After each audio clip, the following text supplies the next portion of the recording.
I'm going to see an amazing show on Monday with Katie. Very excited. BTO, Bachman Turner Overdrive, April Wine, and Headpins. The Canadian trio, man. Come on, turn it.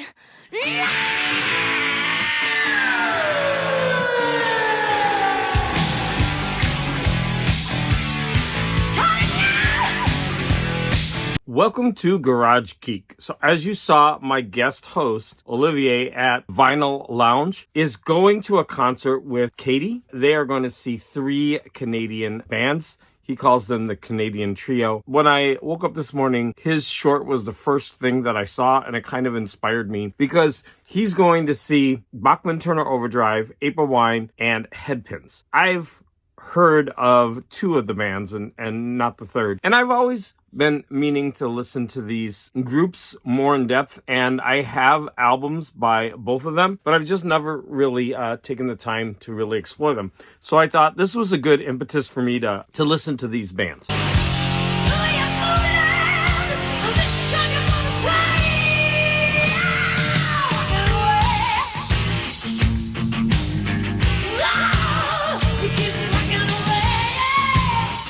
The whole day I've been listening to a Spotify playlist that I made, and the playlist was actually 8 hours. I thought I was going to do an overview of all the albums and just talk about them in general. And then I thought, oh, that's not really my style. I like going a little bit more in depth. Even though I don't give a lot of information about the backgrounds of the albums, I do like to give clips so that, the audience can hear some of the songs. And so I was going to start with just the first or the debut album of all 3 groups. But then it's getting late and I decided to just do this first one. If you like this and would like to hear about Bachman Turner Overdrive's first album and April Wine's first album, and then all 3 of these groups' second albums, I actually was preparing that. But this video is going to focus on Headpins. Now, this is a group that I'd never heard, so I am so thankful that Olivier mentioned this group and brought this group to my knowledge, because man, is this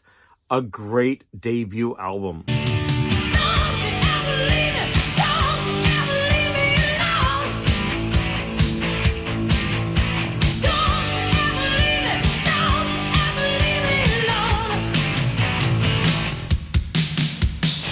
Headpins is, of course, Canadian, and their debut album is called Turn It Loud from 1982, and it actually went platinum. And it topped the charts for 6 weeks. Now, this is very strange because I'm wondering if this was only in Canada, because I've never heard any of these songs. Now, their single off this album was Don't It Make You Feel. Now, they also put out 2 other albums. The second album is In the Line of Fire, and that had 2 hits. They also put out a third one. But in the middle of recording their third album, their record company went bankrupt. They actually toured with a lot of pretty famous groups like Whitesnake, Kiss, and Eddie Money, and ZZ Top. But ZZ Top didn't like the attention that they were getting, and they told them that as openers, they couldn't do an encore. But they went ahead and did it, and they got fired. I don't know, when I read that, I just thought, oh, there must be a lot of that kind of thing in the music industry,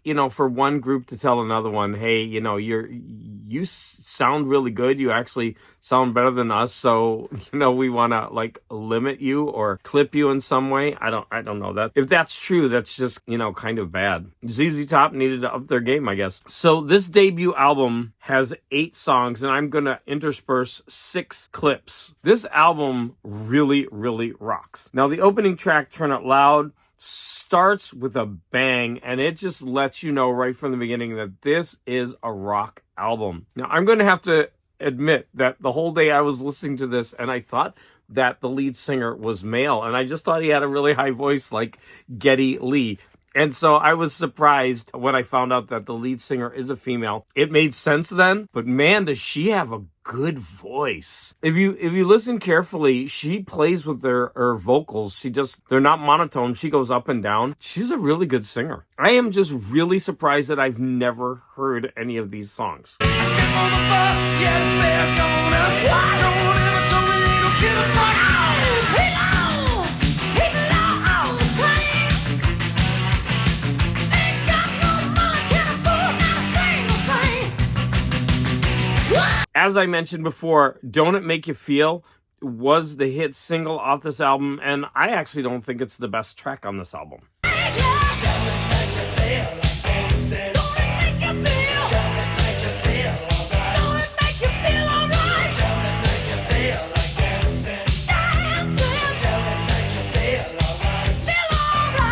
Now, I'm going to have to warn you that the final song on the album, called Breaking Down, is about suicide, and it seems like they approach this in a very flippant way. But when you listen to the lyrics, they kind of are... I don't think they're making light of this situation. I just think for a rock song, the beat doesn't make it sound as serious as the topic that it's about. The lyrics seem like they're serious, although they are written in kind of an informal style. I don't know if this is just the 70s, but things have certainly changed. This song about suicide is kind of shocking in a way, but it's definitely a good song about a strange subject. And then comes a day to end it all. A sacrifice for misery. It takes his life. Bring it down.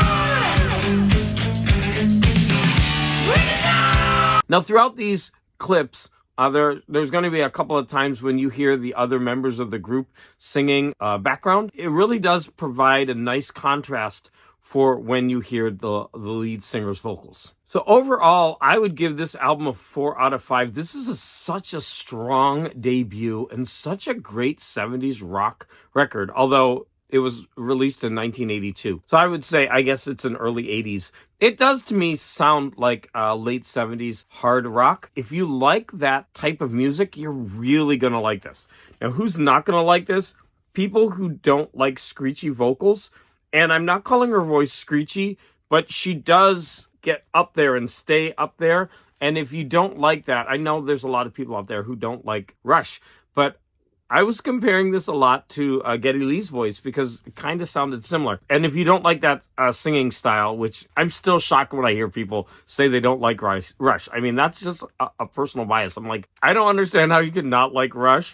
But that's a whole other video. But if you don't like Rush, you're probably not going to like this band. But if you like 70s, late 70s, early 80s hard rock bands, and I would even say that her voice is going into that heavy metal kind of vein, although the background, the arrangements of the songs aren't in that, the heavier music. Her voice would be good for that type of music. So as I said, I highly recommend this album. If you liked what you heard, you should really put this on rotation.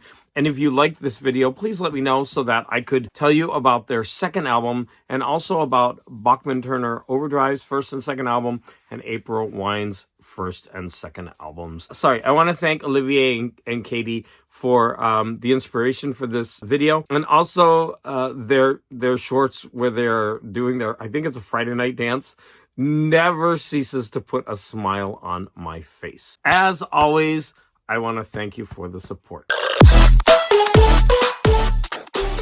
The Canadian Trio, man!